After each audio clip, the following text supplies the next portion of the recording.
¿Se me confirman? ¿Tenemos buena recepción de audios? ¿Me confirman, por favor? Sí, señor. Bueno, muchas gracias. Mi nombre es Reinaldo Giulianis, técnico de atención hospitalaria. Vamos a iniciar a la clase de hoy de atención de desastres y emergencias especiales. Todos hemos estado en algún momento inmersos en situaciones de emergencia. Hemos visto, hemos presenciado alguna situación de emergencia, alguna situación de desastre. Hemos sabido cómo reaccionar, cómo actuar en las situaciones, muchachos, ¿sí? La atención a los desastres son componentes esenciales dentro del sistema de atención hospitalaria. Vamos, en esta unidad, ¿qué queremos? Queremos que ustedes tengan las herramientas necesarias para poder identificar y responder y que puedan actuar adecuadamente ante situaciones que comprometen la vida, la seguridad, la salud, los bienes, ¿sí? Por situaciones que ya sean de origen natural o sean de origen antrópico o tecnológico, que vamos a ver qué son esas situaciones. Ok. Al abordar nosotros la atención de desastres y emergencias, vamos a tener conceptos como son comprender, aplicar y reflexionar. Esto describen el aprendizaje de cómo se mejora de manera continua para los profesionales en este campo como tal. Entonces, le hablo de tres conceptos importantes, que son comprender, aplicar y reflexionar. Ahí los tenemos.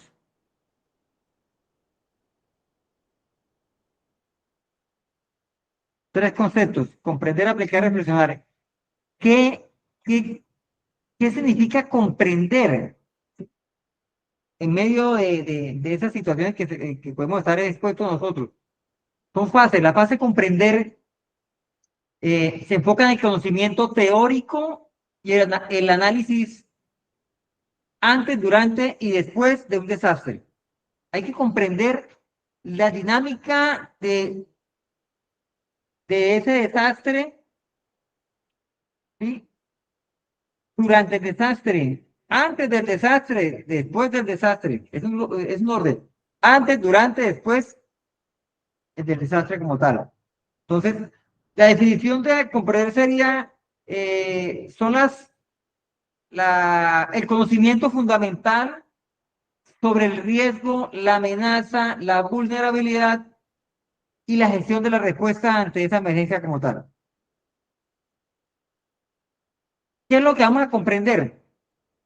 Comprendemos el riesgo, conocemos los tipos de desastres a los que está expuesta nuestra región, Santander. Estamos expuestos a emergencias de tipo por sismos. Es el mayor riesgo que tenemos en nuestra región como tal. Aquí no vamos a estar expuestos de pronto que a olas invernales donde tengamos nieve. Eso no pasa por acá, sería algo fuera de lo normal. El mayor riesgo de desastre que pueda presentar en este momento en Santander es por sismo. Entonces ya tenemos que conocer el riesgo al que está expuesta nuestra región. Si es en un municipio que está rodeado por ríos, el riesgo al que está más expuesto nuestro municipio es la inundación por desbordamiento de ríos, ¿sí? Entonces debemos conocer el riesgo al que está en el entorno en el que estamos nosotros. ¿Qué más comprendemos? Debemos comprender la planificación. ¿Qué es comprender la planificación? Es entender los planes de emergencia que se han estructurado para ese tipo de emergencias. ¿Cuáles son los protocolos que se han diseñado? Entenderlos, ¿sí?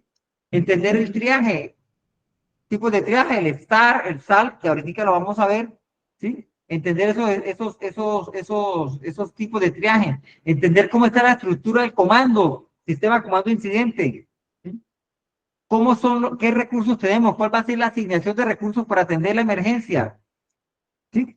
Digamos que comprender es analizar la cultura, la demografía, las vulnerabilidades específicas de nuestra población.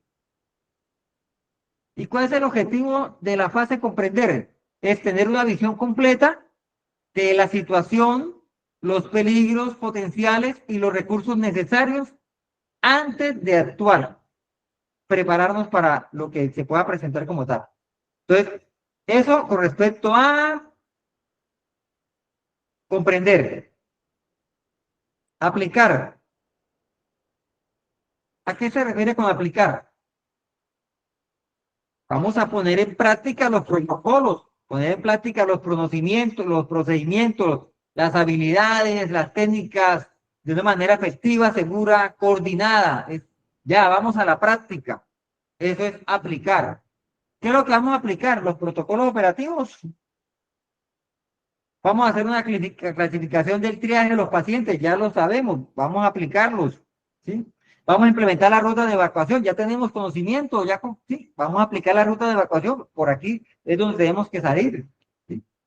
Vamos a aplicar los primeros auxilios que hayamos, ya tenemos conocimiento de ello, todo lo que no hemos preparado, vamos a aplicarlo ya en este momento.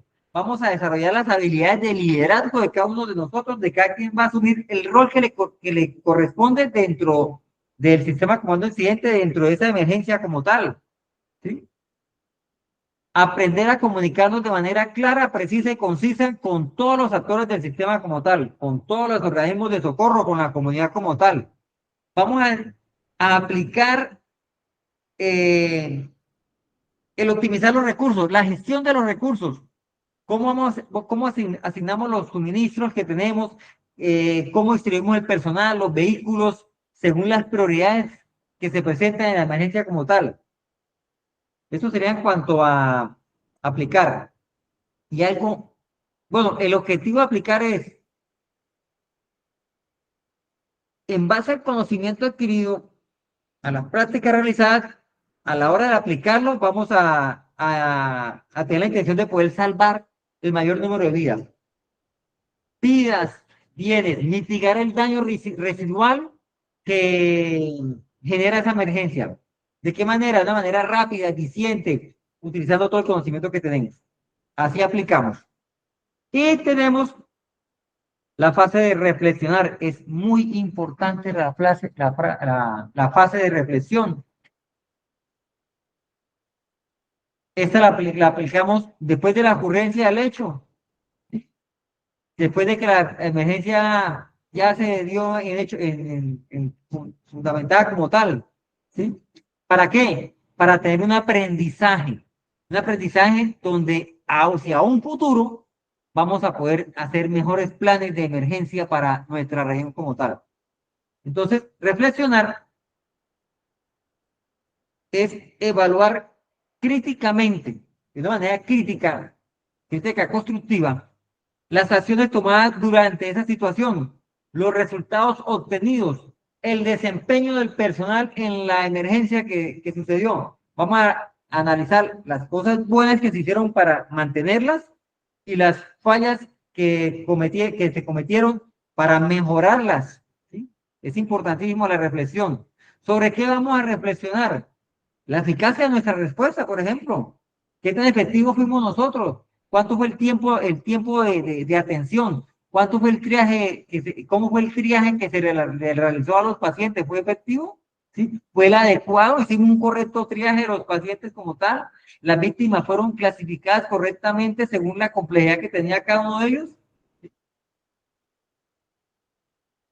¿Qué más hacemos qué más reflexionamos nosotros? Eh, ¿Funcionaron los canales de comunicación? ¿Hubo bloqueo? Sí hubo una comunicación asertiva y efectiva, ¿sí? Las lecciones aprendidas, y con eso identificamos las fallas, dónde fueron, eh, dónde fueron los cuellos de botella, ¿sí? Eh, cómo se va a realizar el proceso de rehabilitación, de reconstrucción de la zona, se aplicaron las medidas de mitigación necesarias para eh, reducir la vulnerabilidad en la reconstrucción de la zona como tal. ¿Cuál fue el impacto psicológico del personal, de nosotros, a la hora de actuar en una emergencia? ¿Cuál fue nuestro impacto emocional, psicológico? ¿Cómo fue la respuesta nuestra hacia las víctimas? Entonces, el reflexionar tiene un objetivo fundamental, es extraer las lecciones aprendidas para modificar los planes de preparación, mitigación, asegurando que el sistema sea más confiable, que sea resiliente, que sea efectivo para las situaciones que se presenten en un futuro como tal.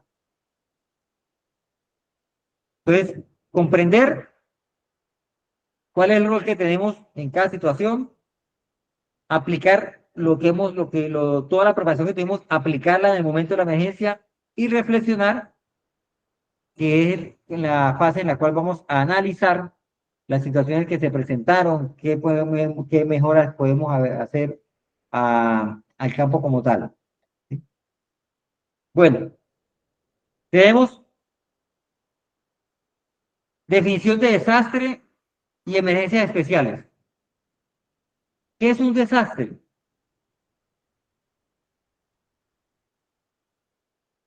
Un desastre es un evento que supera la capacidad de respuesta de la comunidad. ¿Sí?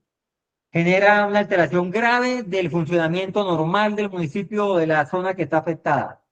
Provoca pérdidas humanas, materiales y ambientales. O sea, un desastre es algo que no fuimos capaces de contener. Se nos salió toda nuestra capacidad. Ahora, hay tipos de desastres. Hay desastres naturales, tecnológicos y humanos. Naturales, ¿cuáles son desastres naturales? Los terremotos, los huracanes, los tornados, las sequías, las inundaciones, ¿sí? Les decía, nosotros aquí estamos expuestos a un desastre natural, ¿a cuál? A un sismo. Terremotos, estamos expuestos a terremotos. Tsunamis, difícilmente vamos a tener un tsunami por acá nosotros, ¿sí? Huracanes, no es usual, no hemos tenido conscientes de huracanes, no es lo que se presenta en nuestra región. Inundaciones, somos ricos en cuencas hídricas, entonces hay zonas que están expuestas a inundaciones como tal, igualmente a sequías. Entonces, en lo que hablábamos ahorita, conocer los desastres a los cuales estamos expuestos en nuestro entorno. Entonces, desastre natural, ¿qué tipo de desastre natural estamos expuestos en nuestra región? Tenemos desastres tecnológicos, como son ¿qué? Accidentes químicos, plantas nucleares, accidentes industriales como tal. A eso sí estamos expuestos. Tenemos zonas industriales en la cual se puede presentar desastres como tal, riesgos por pérdida de algún tipo contaminante como tal que pone en riesgo a la población. Y otro tipo de desastres que son los humanos. ¿Cuáles son? Los conflictos armados que se presentan generan un desastre como tal, un caos completo. Los atentados son situaciones que se salen de la capacidad nuestra de respuesta. Incendios provocados, normalmente cuando hay incendios forestales que se salen de la capacidad de respuesta que tiene el organismo de emergencia a quien le corresponda.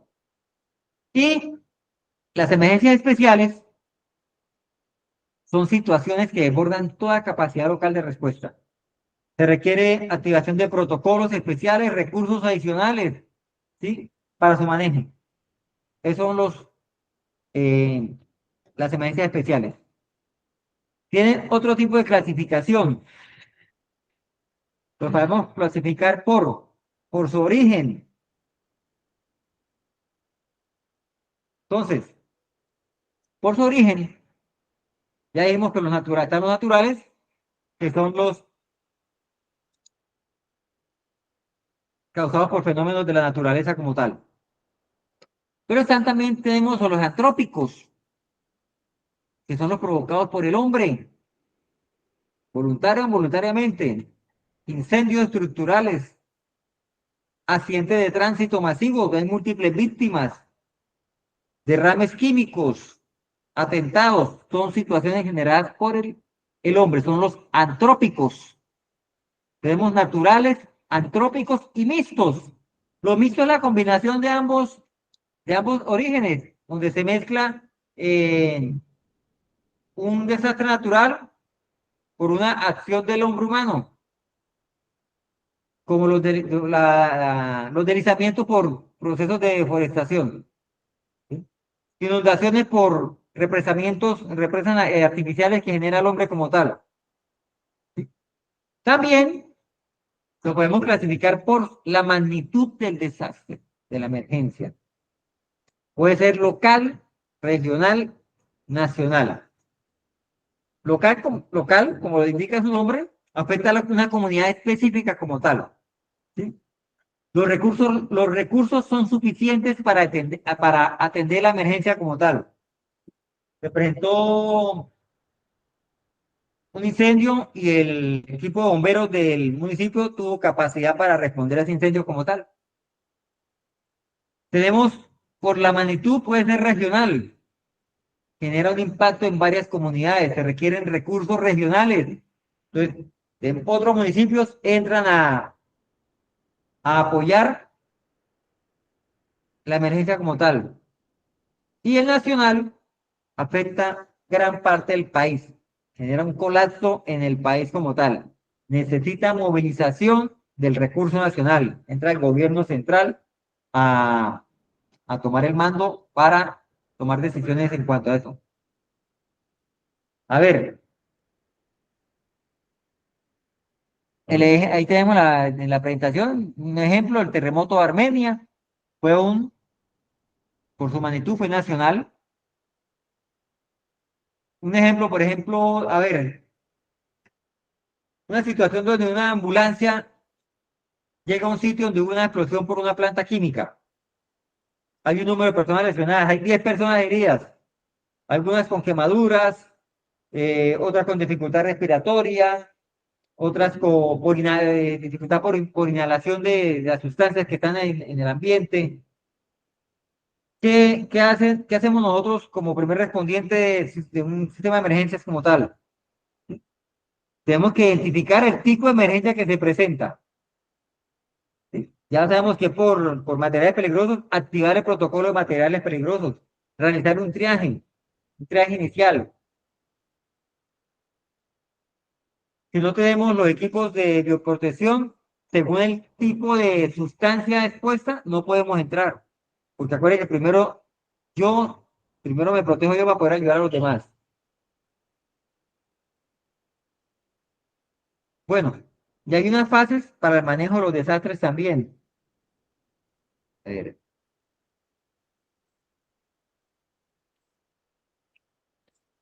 hay unas fases para el manejo del desastre.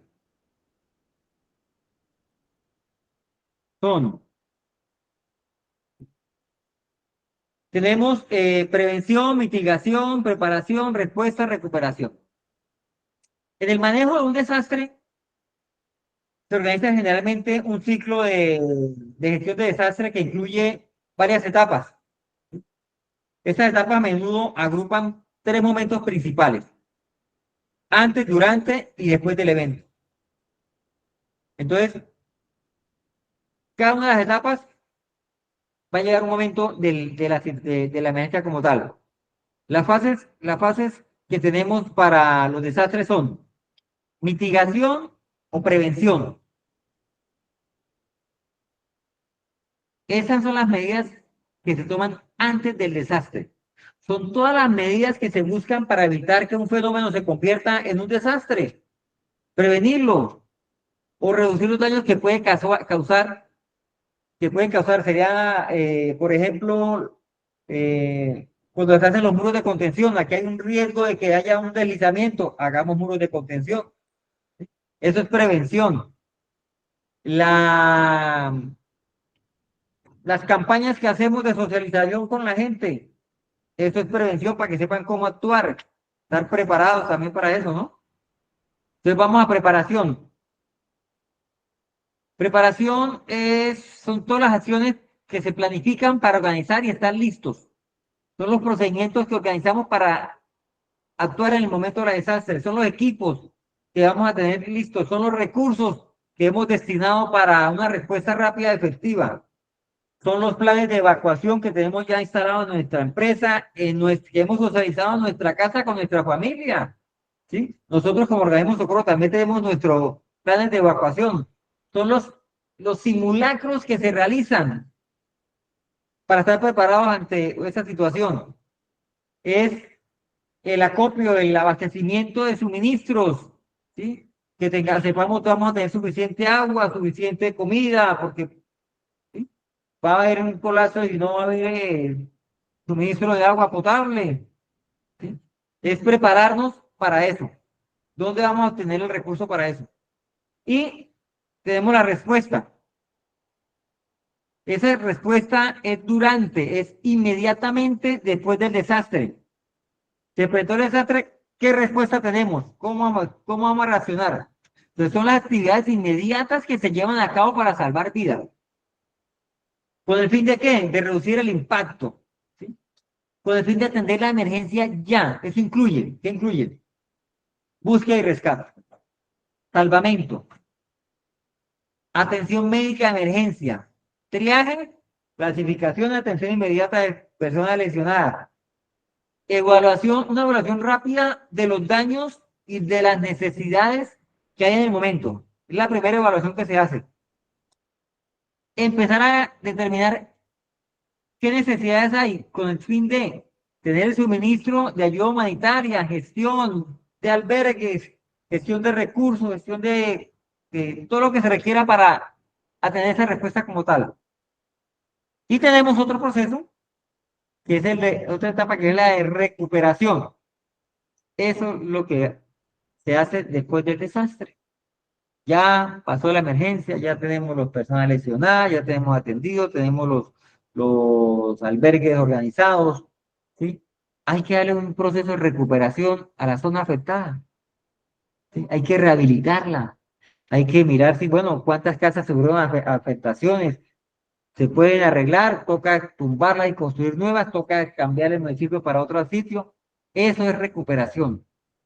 Son todas las actividades a largo plazo que se van a realizar para restaurar las condiciones de vida y reconstruir las áreas afectadas.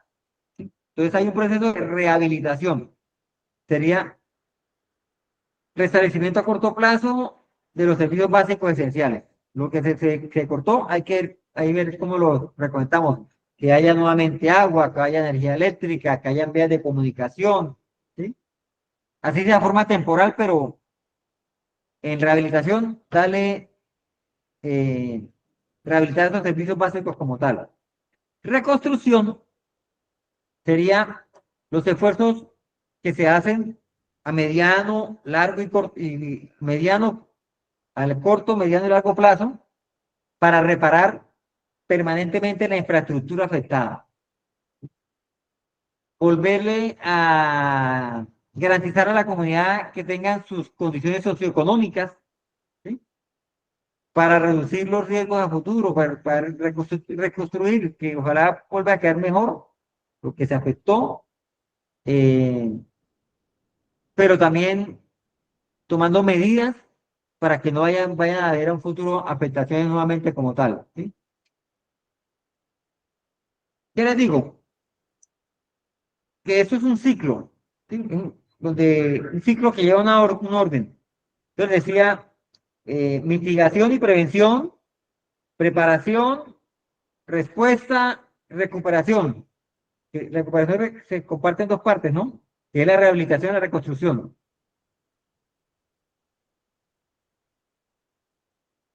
Digamos que, a ver, se presenta un sismo, se presenta un sismo. Los primeros respondientes implementan su plan local de evacuación. Hubo casas afectadas, se evacúan las víctimas. ¿Sí? Eso es un ejemplo de aplicación de la fase de preparación. ¿Sí? Hubo una evacuación porque nos preparamos cómo evacuarnos. ¿Sí?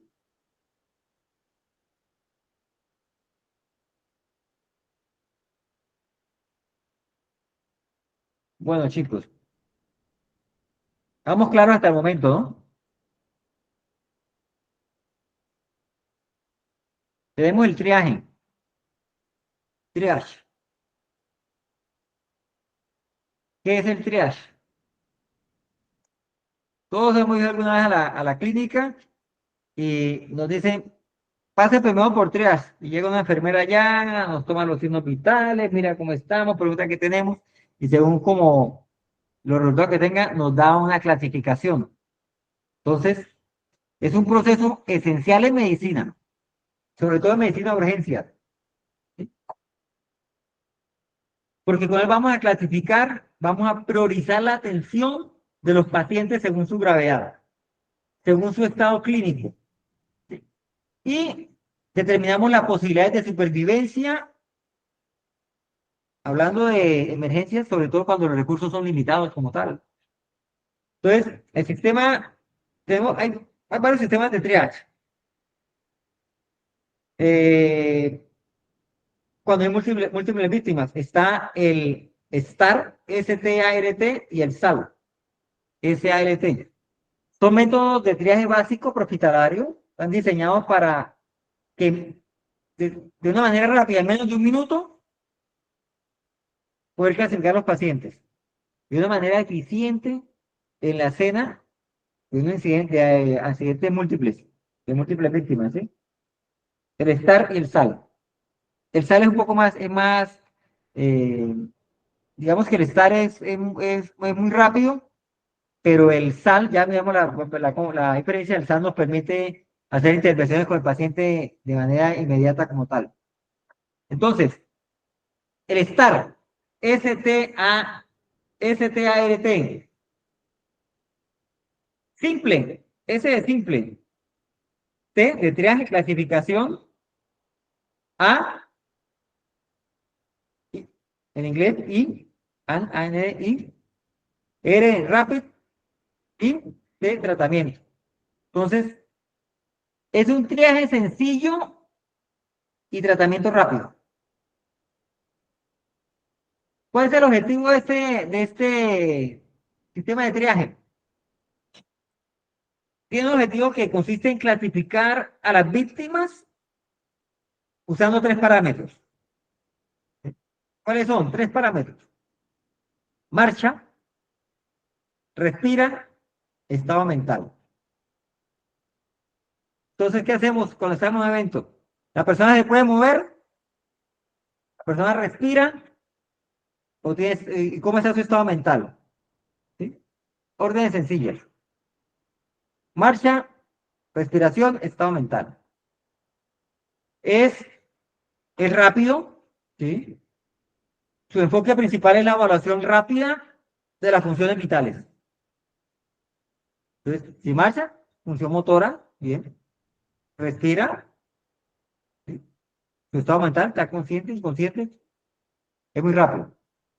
Pero el SAL, S-A-L-T,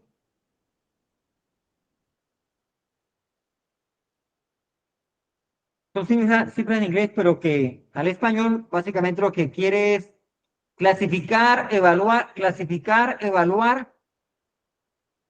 intervenciones que puedo hacer para salvar la vida de esa persona, ¿sí? Tratamiento y transporte. Entonces, el método STAR es un método más avanzado, ¿sí? Incluye una fase de hacer intervenciones para salvar la vida de la persona. ¿Qué fases? Por ejemplo, en el XADC, un control de hemorragias. Mire que con el STAR, yo se mueve, respira y tiene un estado mental, ¿sí? Pero tiene una hemorragia activa al momento.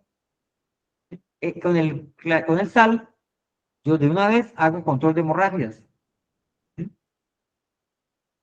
Antes de continuar con la clasificación del paciente. Es un sistema completo, por lo que incorpora medidas de salvamento, ¿sí? Se toma más en cuenta la gravedad de las lesiones y lo que puede mejorar ante una atención médica como tal. Digamos que ambos sistemas utilizan sistemas de colores para clasificarlos, ¿sí?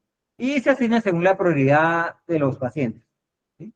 Ahí tenemos una clasificación por colores en la diapositiva como tal, ¿sí? La clasificación de colores es universal, ¿sí? Son los mismos colores para todos y ¿para qué? Para poder asignar una prioridad de atención. Entonces tenemos color, el color da el nivel de urgencia como tal. Tenemos el rojo, completo.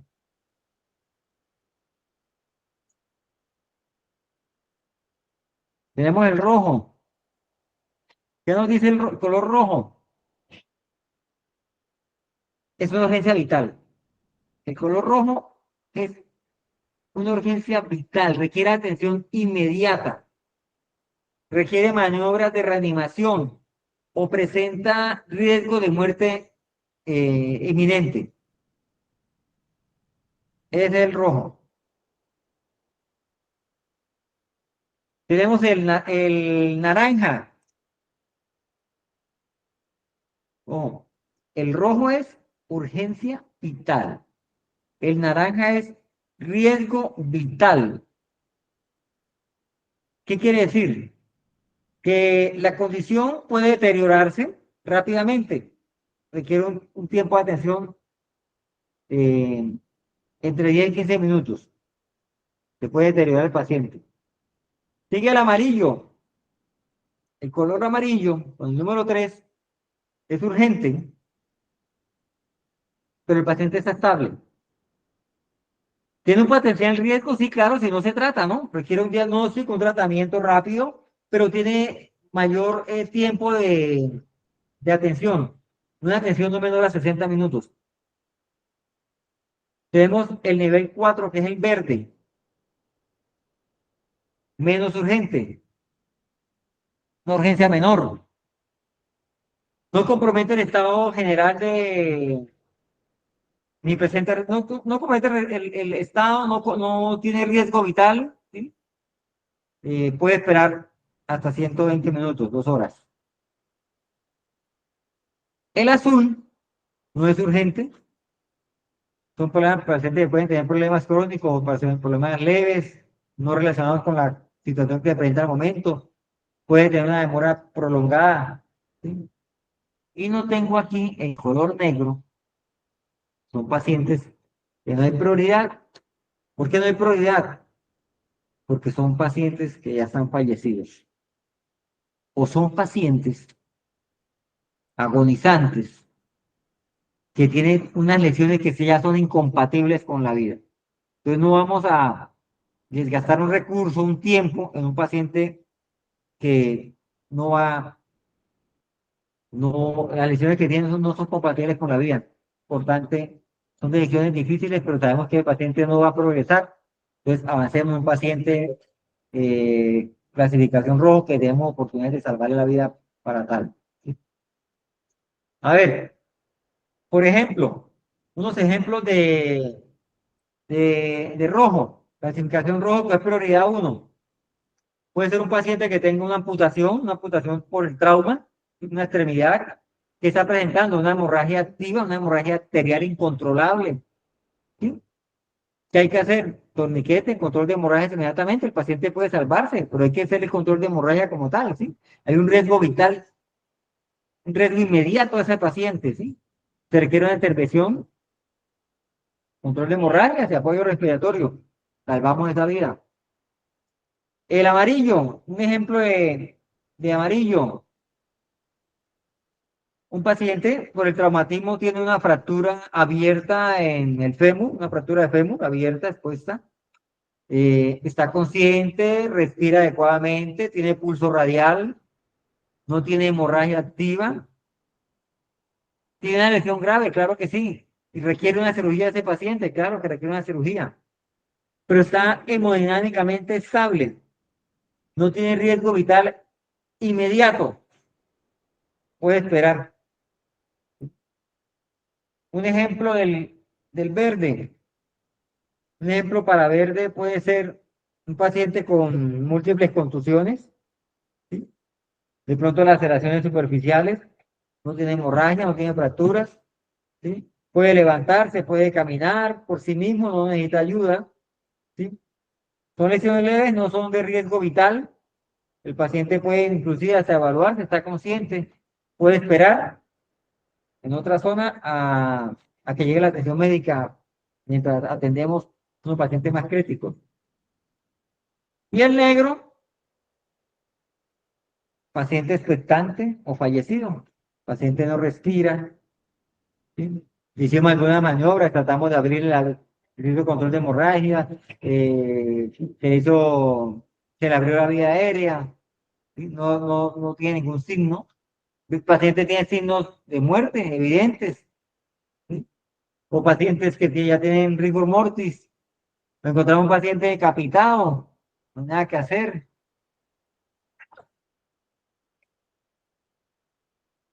A este paciente, a este tipo de pacientes se le asigna el color negro como tal. Tenemos también, pues, aquí hicimos unos ejemplos como tal. Técnicas seguras de evacuación. Antes de iniciar cualquier evacuación, necesitamos evaluar. ¿Qué evaluamos? ¿Qué riesgos hay? Acuérdense que estamos pendientes de nuestra seguridad. Al hacer un procedimiento, no podemos estar expuestos. Debe haber zona segura para nosotros, para el paciente, si ya estamos con él como tal. Entonces, ¿qué riesgos secundarios hay? Que haya otro derrumbe, estamos cerca de un conato de incendio, que se hayan eh, si- eh, situaciones eléctricas, cables ahí haciendo chispas, si haya algún líquido que pueda generar una explosión como tal, ¿sí? Y tenemos que conocer las técnicas de extracción. Camillas, tipos de camillas rígidas, plegables, sí, camillas improvisadas, pero con qué equipo vamos a extraer ese paciente? Unas mantas, podemos hacer, tirar paciente con mantas. ¿Sí? Cuando se presentan desastres, los recursos a veces se agotan y tenemos que ser muy recursivos para poder brindar la atención a esas personas que lo requieren como tal, nosotros como grupo de emergencia como tal. ¿Listo? Bueno, también algo que tenemos son las zonas de intervención. Se clasifican en tres: zona caliente, zona tibia y zona fría. ¿Qué indica cada zona de esas? ¿Para qué está la clasificación de cada una zona de esas? En la atención de emergencias y desastres, especialmente cuando hay materiales peligrosos o cuando hay un alto riesgo de que sea mayor el riesgo, un alto riesgo de que suceda otra emergencia como tal sobre esa que estamos ya en la que estamos actuando, se establece una estructura operativa que la hemos clasificado por zonas: roja, caliente, amarilla. Son zonas que garantizan que la seguridad, ¿no? Garantizan la seguridad, garantizan la atención de manera oportuna a esa situación. Entonces tenemos la zona caliente. La zona caliente es el centro de la emergencia. Es donde se ha producido el evento como tal. Es donde existe el riesgo real para la vida y la salud. Está el fuego, está el colapso estructural, hay presencia de contaminantes. ¿Qué hay que hacer en la zona roja? Hay que hacer un control, ¿sí? Detener el evento si es posible y rescatar a las víctimas. Hay que hacer búsqueda y rescate en esa zona roja. Ahí donde entra el personal de salvamento. Se controla la fuente de la situación que se presenta como tal, ¿sí? Se hace la contención o la extinción si es fuego, pero eso lo realiza solamente el personal especializado y con el equipo. Ahí es donde hacemos el triaje, el estar o el sal como tal. Si la situación lo permite, hacemos el estar, ¿sí? Si podemos hacer intervenciones, hacemos el sal, ¿sí? Que es la clasificación inicial de las víctimas para su extracción como tal. ¿Qué personal tiene competencia para actuar en la zona caliente? Ahí entra solamente el personal estrictamente necesario, el personal capacitado, ¿sí? Con su equipo de protección, con los EPPs adecuados para el tipo de emergencia en que estamos asistiendo como tal. Trajes especiales, equipos de respiración autónoma, eh, lo que se requiere para el tipo de emergencia como tal, ¿sí? En ese tipo de situaciones, sobre todo cuando hay contaminantes, cuando ese personal sale, tienen una rigurosidad y un control para no llevar la contaminación a otra zona como tal. ¿Sí? Bueno, tenemos la zona amarilla. Es una zona de transición. La zona amarilla es una zona segura donde se realizan acciones de soporte, se gestiona el flujo de equipos y de personal requerido para la emergencia como tal. ¿Cuál es el objetivo de la zona amarilla? La zona amarilla es una zona de estabilización, es una zona de descontaminación, le decía, donde vamos a reducir el riesgo de propagación de la amenaza. ¿Sí? Vamos a brindar la primera atención y el soporte de las víctimas como tal. Es un punto de descontaminación, ¿sí? Obligatorio para el personal, para las víctimas que salgan de la zona caliente. Bueno, especialmente cuando son materiales peligrosos, ¿no? Puesto que eh, hay que no permitir que se expanda la propagación de ese material peligroso. Entonces, en esa zona amarilla es donde se coloca el puesto de mando avanzado. Es donde hacemos la área de triaje avanzado, ¿sí? Ya hicimos el primario, aquí hacemos un triaje más avanzado donde miramos más detalladamente el paciente. ¿Sí? Se brinda la primera atención y estabilización de víctimas clasificadas en rojo o en amarillo, ¿sí? Antes de trasladarla, personas que requieren eh, intervención inmediata, la hacemos en la amarilla. ¿Quiénes están en la zona amarilla? El personal sanitario, personal de seguridad, personal de apoyo, y solo personal autorizado. Debe también utilizar un material EPPs adecuados para el nivel de riesgo en el que estamos expuestos como tal. Y tenemos la zona azul, zona fría, una zona segura, un área de apoyo. Es el área más externa y está totalmente libre de riesgo. ¿Sí? Esa es una zona donde se concentran los recursos logísticos y se coordina la ayuda externa. ¿Qué más necesitamos para acá? Es donde está, eh, donde vamos a recibir, organizar los recursos que llegan, preparamos las víctimas para su traslado final hacia el centro asistencial, hacia el hospital. Digamos que es una área o base de logística, donde se almacenan equipos, materiales, se parquean las ambulancias, está el punto de recepción de ambulancias, sí, ahí donde está el punto de recepción de ambulancias, se organiza la carga y el transporte de las víctimas, ¿sí? Centro de operaciones de emergencia, se realiza la coordinación, por ser una zona segura, eh, es un punto también de recepción de los curiosos. Eh, Está el personal que no es esencial para la emergencia como tal.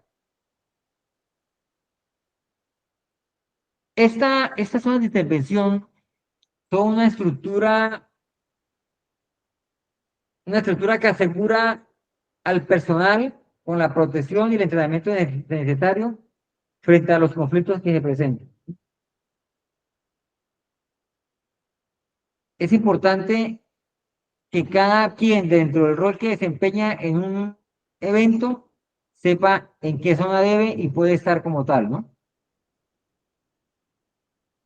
Bueno, hecho. Ahora tenemos otra tema que es la atención a las víctimas.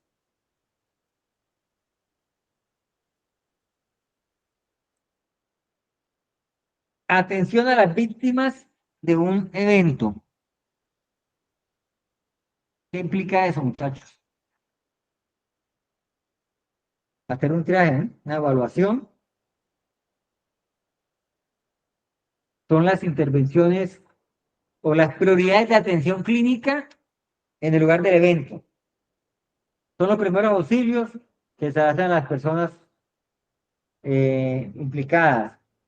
Es la atención prehospitalaria que le vamos a hacer a las víctimas. ¿Sí? También tiene un orden de aplicación, chicos, ¿sí? Ya que se abordan amenazas inmediatas para la vida. Entonces vamos a hacer que el X, A, B, C, D. Pero vamos a hacer un control de hemorragia, la X.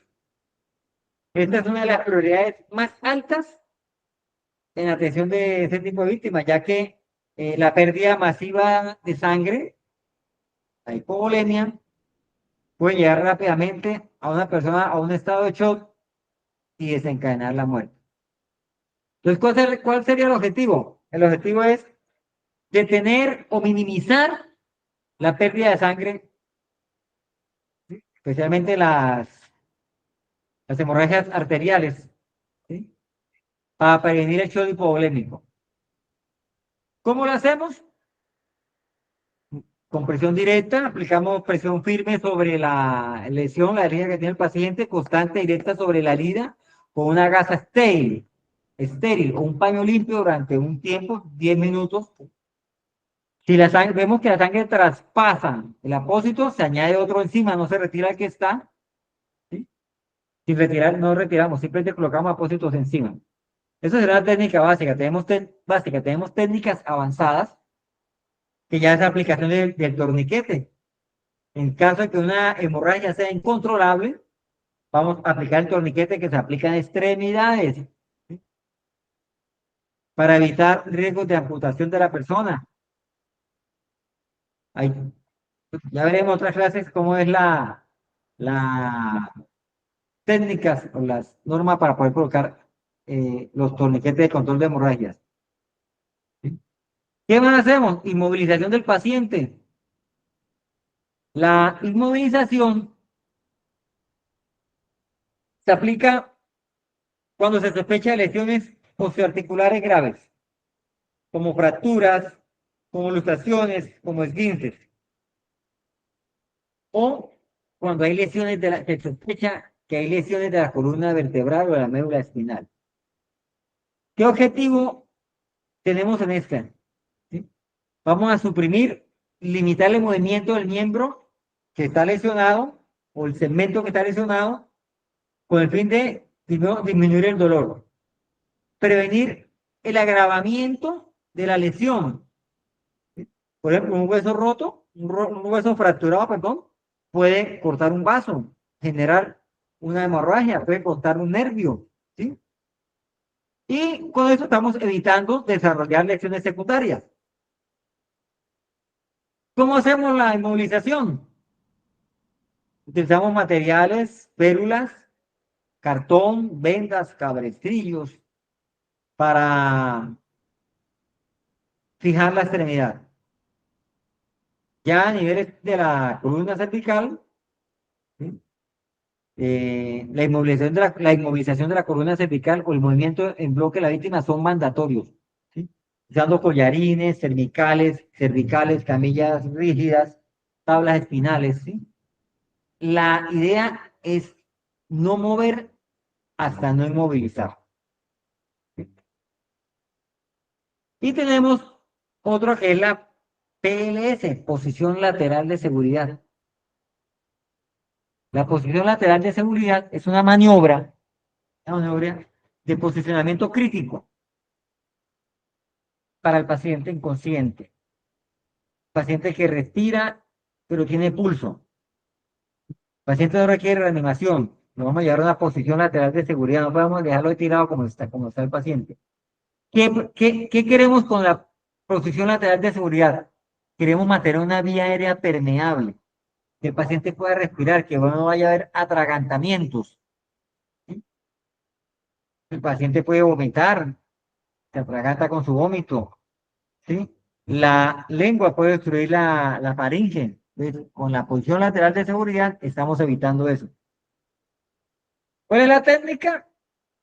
Dicen, se coloca el paciente de lado con la cabeza ligeramente inclinada hacia atrás, ¿sí? Apoyada la cabeza sobre el brazo, ¿sí? Y la pierna también flexionada para asegurar la estabilidad del cuerpo. Estamos acostados en un lado, el brazo está aquí, estamos lateralizados y la pierna de este lado es la que queda también flexionada para mantener estabilidad. Si sospechamos que la persona tiene un trauma de columna, no vamos a moverlo, no vamos a llevar a la posición de PLS, posición lateral de seguridad, porque damos prioridad a no generar trauma cervical al paciente. Y tenemos otro que es la prevención de la hipotermia. ¿Sí? ¿Qué es la hipotermia? La hipotermia es un descenso peligroso de la temperatura corporal. ¿Sí? Es una complicación muy frecuente y mortal. ¿Sí? Los heridos graves están propensos a llegar a hipotermia. ¿Sí? Incluso pacientes en climas templados pueden entrar en hipotermia también. ¿Por qué? Por un choque hipovolémico, pérdida de sangre. Entonces, ¿cuál es el objetivo de la prevención de la hipotermia? El objetivo de la prevención de la hipotermia es conservar el calor corporal del paciente para evitar llegar al triángulo de la muerte. ¿Cuál es el triángulo de la muerte? Hipotermia, acidosis, coagulopatía. Son los tres factores para que se dé el triángulo de la muerte. El paciente está en hipotermia, juega con acidosis, coagulopatía. Eso reduce significativamente las posibilidades de supervivencia. Entonces tenemos que minimizar los riesgos de hipotermia del paciente. ¿Qué acciones hacemos para eso? Aislamos al paciente, ¿sí? Colocamos al paciente, retiramos de lo que le genera ese cambio de temperatura, lo colocamos sobre una manta, si te da una alfombra, ¿sí? Cualquier material aislante para evitar el contacto con el suelo frío. Cubrimos al paciente, utilicemos las mantas térmicas, ¿sí? La manta térmica, fundamental, eso ayuda muchísimo al paciente para la prevención de la hipotermia, ¿sí? Eh, Si tiene la ropa mojada, hay que sacar la ropa mojada al paciente, ¿sí? Mantenerlo seco, retirar cualquier prenda mojada que el paciente tenga, porque eso contribuye a la pérdida de calor como tal.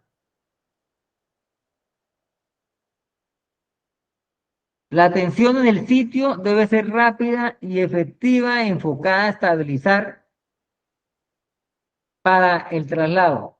No hay que demorar la evacuación. Técnicas de reanimación cardiovascular. Tres puntos para determinar que un paciente necesita RCP. Paciente inconsciente, ¿sí? No atiende, no responde, paciente no respira o paciente no tiene pulso. Y paciente no tiene pulso. Paciente de las tres condiciones, iniciamos RCP, muchachos. No preguntamos ni esperamos más. De una vez, RCP como tal.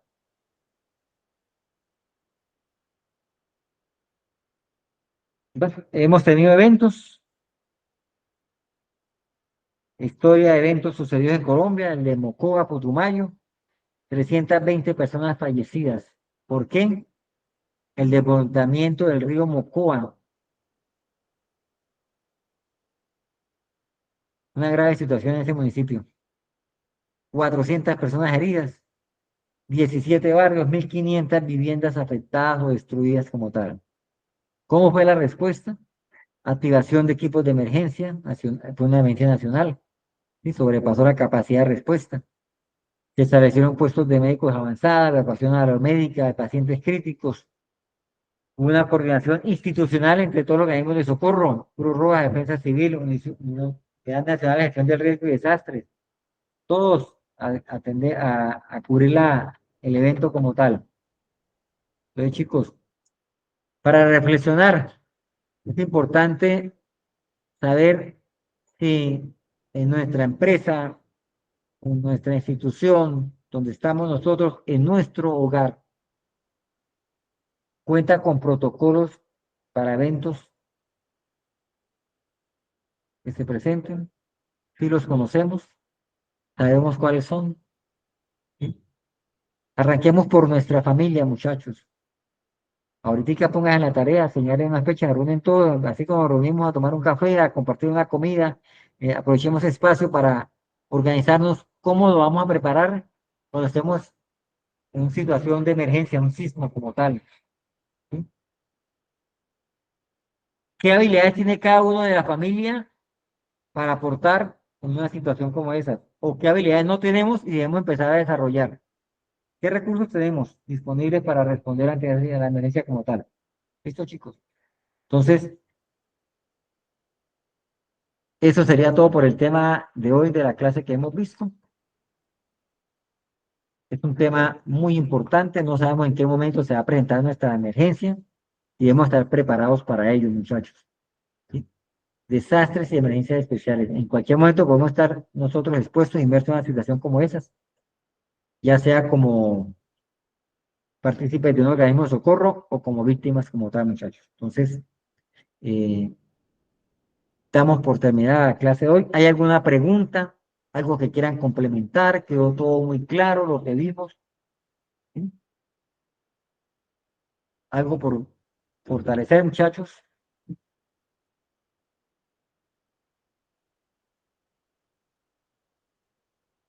Definición de desastre. Ojo, que eso es tema para evaluación, ¿no?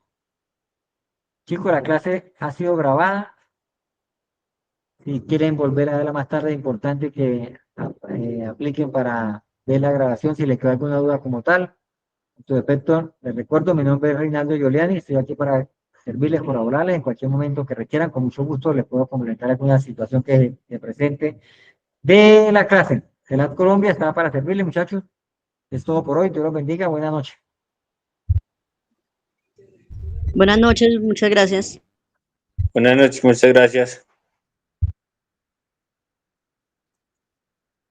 Buenas noches, muchas gracias.